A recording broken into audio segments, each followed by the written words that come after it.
যে ব্যক্তি নিজেকে আল্লাহওয়ালা বানাইতে চায়, যে ব্যক্তি নিজেকে মুত্তাকি বানাইতে চায়, যে ব্যক্তি নিজেকে জান্নাতি বানাইতে চায়, যে ব্যক্তি আল্লাহর রাস্তার কোন আল্লাহওয়ালা বুজুর্গের সান্নিধ্যে মুরিদ হয়, সালেক হয়, তাজকিয়া আত্মশুদ্ধি করতে চায়, নিজের জীবন ভেতর বাহির সুন্দর করতে চায়, এই সব কিছু সুন্দরভাবে যেন তার মধ্যে আসে এবং পুরা ইসলাম মানা, খেয়াল করেন কথা, পুরা ইসলাম মানা তার জন্য যদি সহজ হতে হয় তাহলে তাকে 6টি আমলে অভ্যস্ত হইতে হবে।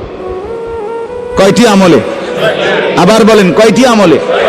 এই 6টি আমলে যদি কোনো ব্যক্তি অভ্যস্ত হয় তো আল্লাহ তাআলা তাকে পুরা ইসলাম মানার, দ্বীন মানার মতো যোগ্যতা, শক্তি, হিম্মত, তৌফিক আল্লাহ দান করবে।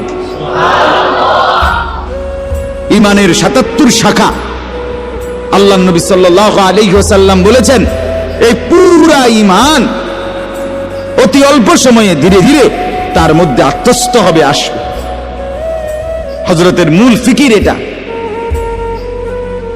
এই 1 সপ্তাহ খানকায় উনি এটা বুঝাইছেন যে আমার ফিকির, সারা পৃথিবীর মুসলমান যদি প্রকৃত অর্থে দিনদার হইতে হয় তাইলে ঈমানের 77 শাখা মানে পুরা ঈমান, ইসলামের সবগুলো অংশ নিজের মধ্যে আনতে হবে, নিজের মধ্যে বাস্তবায়ন করতে হবে।